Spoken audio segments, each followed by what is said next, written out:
Good morning student. आज हमारा जो टॉपिक है जिसके बारे में हम स्टडी करेंगे वो है एग्जिस्टेंस ऑफ इलेक्ट्रॉन स्पिन, कि स्पिन एग्जिस्ट करती है या नहीं एग्जिस्ट करती है, और अगर एग्जिस्ट करती है तो उसका रीज़न क्या है, उसका प्रूफ क्या है, कहाँ से ये स्पिन का कंसेप्ट आया, क्यों आया, इसके बारे में आज हम डिटेल में पढ़ेंगे। तो इस थ्योरी पे जाने के लिए सबसे पहले हमें एक कैलकुलेशन देखनी पड़ेगी। उस कैलकुलेशन से ये चीज़ प्रूव होगी कि आपका एग्जिस्टेंस ऑफ स्पिन होता है या नहीं होता है। तो the Dirac Hamiltonian in stationary central field represented by potential V R. अगर हम डिराक हैमिल्टोनियन की बात करें, जो टोटल एनर्जी ऑपरेटर होता है, उसकी बात करें, किसकी प्रेजेंस में, स्टेशनरी सेंट्रल फील्ड की प्रेजेंस में अगर हम बात करते हैं, और उस वक्त हमारा पोटेंशियल जो है, जो कि पोजीशन पे डिपेंड कर रहा है, दैट इज़ वी आर। मतलब total energy is the sum of kinetic energy plus potential energy. तो काइनेटिक एनर्जी के लिए तो ये वाला ऑपरेटर हो गया, और पोटेंशियल एनर्जी के लिए ये हो गया। तो टोटल जो एनर्जी ऑपरेटर है that is your Hamiltonian operator which was given by Dirac for central field, stationary central field is C alpha dot P plus beta mc square plus VR. For a particle under the influence of central force, अगर कोई particle जिस पे central force का influence है या central force अगर उस पर लग रहा है, तो आपको पता होगा कि टॉर्क की वैल्यू उस पर्टिकुलर सेंट्रल फोर्स के लिए कितनी होती है, 0। तो अगर टॉर्क आपका 0 है तो ऑटोमेटिकली आपका जो एंगुलर मोमेंटम है पार्टिकल का, वो क्या होगा, कंजर्व्ड होगा। ये आपने क्लासिकल मैकेनिक्स में बहुत बार पढ़ा है, तो इसको ज़्यादा, बस इस कंसेप्ट को हम यहाँ यूज़ करेंगे, इसको ज़्यादा हम डिस्कस नहीं करेंगे। कि पार्टिकल पे अगर सेंट्रल फोर्स लग रहा है तो उस केस में टॉर्क 0 होता है। अगर टॉर्क 0 है तो दैट इज़ एंगुलर मोमेंटम आपका कंजर्व्ड है। तो classically the orbital angular momentum which is given by L is equal to R cross P, वो क्या हुआ, आपका कांस्टेंट ऑफ मोशन की तरह काम करेगा इन अ सेंट्रल फील्ड। अगर कोई चीज़ कंजर्व्ड है तो that will be a constant of motion. और किसके प्रेजेंस में कंजर्व्ड है, in the presence of central force या सेंट्रल फील्ड।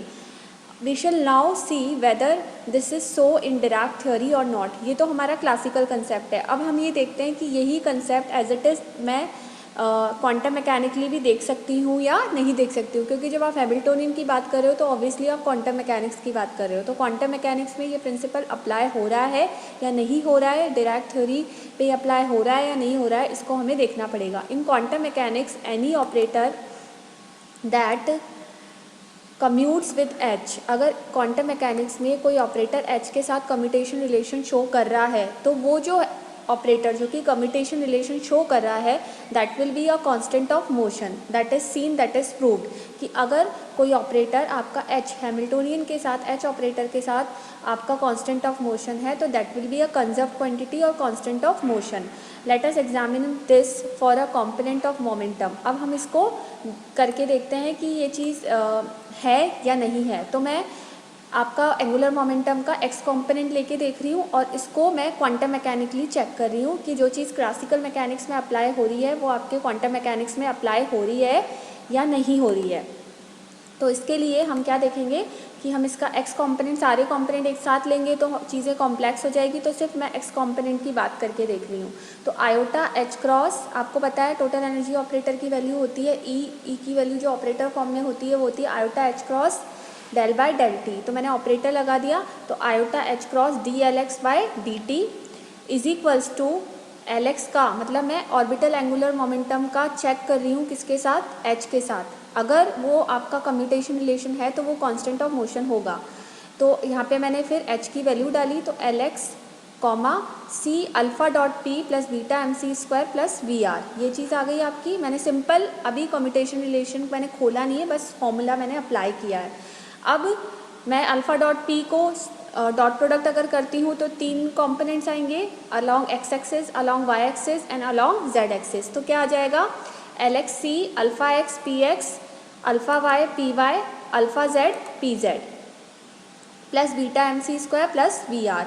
अब इन तीनों कंपोनेंट्स को और इनको भी मैं अलग अलग लिख दूँ, मतलब एल एक्स के साथ मैं चारों की इक्वेशन, कम्यूटेशन रिलेशन अलग अलग लिख दूँ। तो एल एक्स पहला आएगा C alpha X P X plus L X C alpha Y P Y plus L X C alpha Z P Z plus L X beta M C square plus L X V R, ये आपका आ गया, that is your equation number 2।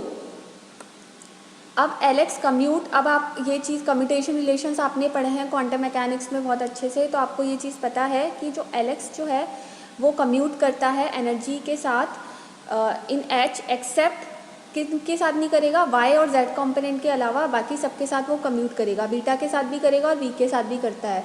अगर आपको याद नहीं है तो आप ये एज अ न्यूमेरिकल पार्ट समझिए अपना, और इन कम्यूटेशन रिलेशंस को सॉल्व करके देखिएगा तो ये कम्यूटेशन रिलेशन आपके प्रूव हो जाएंगे। एक्सेप्ट आपका पी वाई और पी जेड के बाकी सारे जो कम्यूटेशन रिलेशंस हैं वो ज़ीरो के बराबर आएंगे।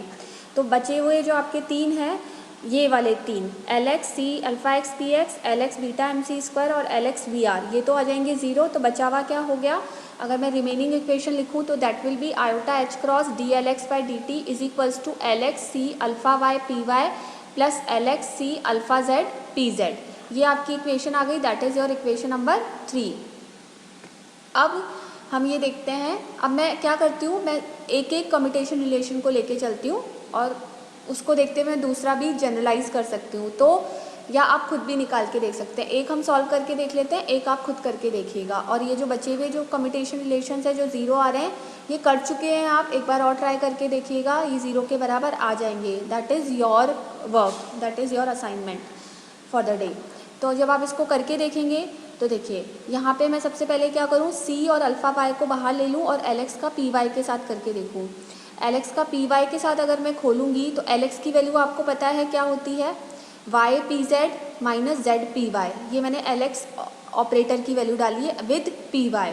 अब इनको मैं फर्दर तोड़ दूँ तो Y P Z P Y minus Z P Y ये आ जाएगा। इसको मैं खोलूँगी तो अब पी वाई का पी वाई के साथ तो क्या हो जाएगा, ज़ीरो हो जाएगा। इसको मैं फर्दर खोल दूँ, इसको मैं फर्दर खोलूँगी तो मेरे पास क्या आएगा, C alpha Y as it is common आ रहा है, इसको मैं फर्दर खोलूँगी तो ये आएगा वाई पी जेड एक बार बाहर आ जाएगा, फिर वाई बाहर आ जाएगा, पी जेड पी वाई आ जाएगा।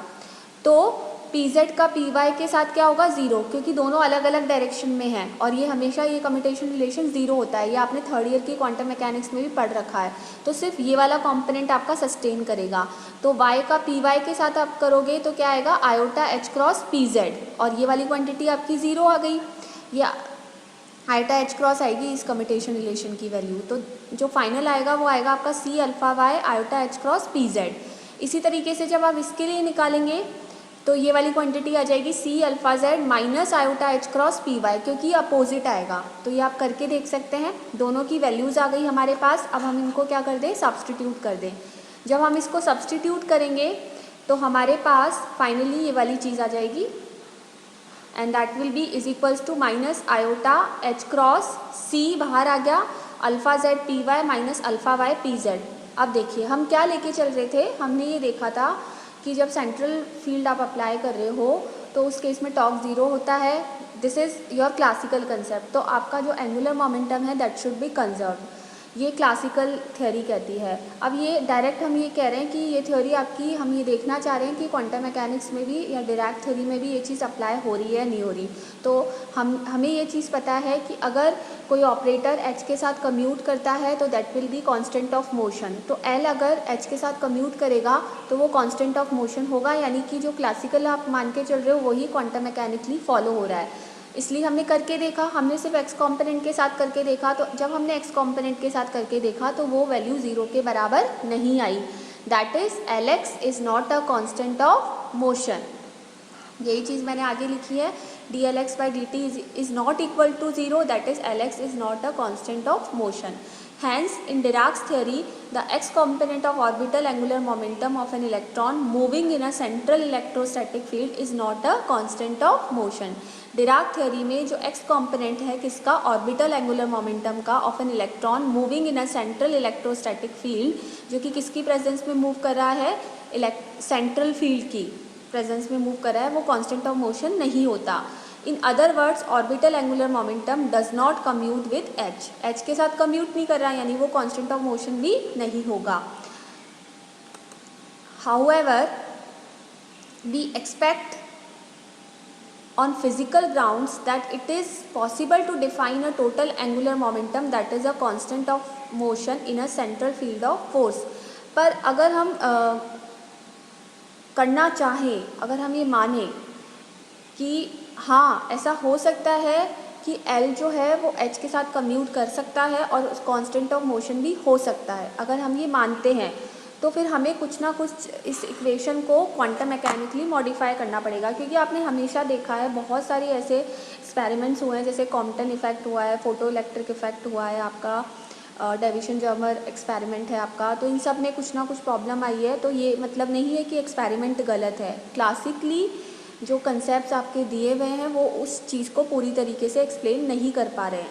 तो यहाँ पे भी हम अगर चीज़ों को मॉडिफाई करें तो ये चीज़ पॉसिबल है कि आपका Lx h के साथ कम्यूट करे, यानी कि that will be a constant of motion in the presence of central field. However, we expect on physical grounds that it is possible, हम ये मानते हैं कि to define a total angular momentum, ऐसा पॉसिबल है कि हम एक total angular momentum operator define करें that is a constant of motion in a central field of pole. This means that we must find another operator such that the commutator of its x component with h is equal and opposite of the right hand side of equation 5.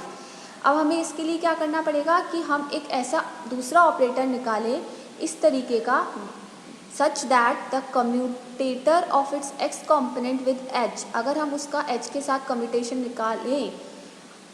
निकालें तो वो क्या है, बराबर आए किसके, इसके बराबर आए, ये जो हमने क्वांटिटी निकाली है, और अपोजिट साइन के साथ आए। क्यों हो, क्योंकि हम जब दोनों को ऐड करें तो टोटल वैल्यू कितनी आ जाए, 0, तो Lx h के साथ क्या कर जाएगा, कम्यूट कर जाएगा। So that the sum of this operator and L is then a constant of motion and can be interpreted as the total angular momentum, यानी कि L को आपने मॉडिफाई कर दिया। यही मतलब हुआ quantum mechanically constant of motion prove करने के लिए आपको एंगुलर मोमेंटम को मॉडिफाई करना पड़ेगा, तभी आपका जो क्लासिकली आप जो कंसेप्ट मान के चल रहे हैं वो क्वांटम मैकेनिकली फॉलो होगा। तो उसके लिए हम क्या करेंगे, हम लोग मैट्रिसेस को हम यूज़ में लेंगे। तो ये वाली जो चीज़ है वो हम नेक्स्ट लेक्चर में पढ़ेंगे। आप लोग ये आज आपका जो असाइनमेंट है वो आपका ये है कि आप ये जो कम्यूटेशन रिलेशंस मैंने दिए हैं ये 0 आते हैं, आप ये आपकी क्वेरी है, आपको ये चीज़ सॉल्व करके देखनी है। हो सकता है ये चीज़ें आपकी न्यूमेरिकल में आ जाए, और मैंने आपको ये भी बोला था कि पॉलीमेट्रिसेस पे आप कुछ क्वेश्चंस करके देखिएगा, तो उनको भी आप सॉल्व करके देखिएगा। आई थिंक इस यूनिट में अब मैं 1, 2 या 3 टॉपिक्स और कवर कराऊंगी, उसके बाद ये यूनिट आपकी वाइंड अप हो जाएगी and that is more than enough for you. तो आपको इन्हीं चीज़ों को रिवाइज करना है और पूरी तरीके से फॉलो अप करना है। तो that is for the lecture, इसको हम कंप्लीट करेंगे नेक्स्ट लेक्चर में। Thank you.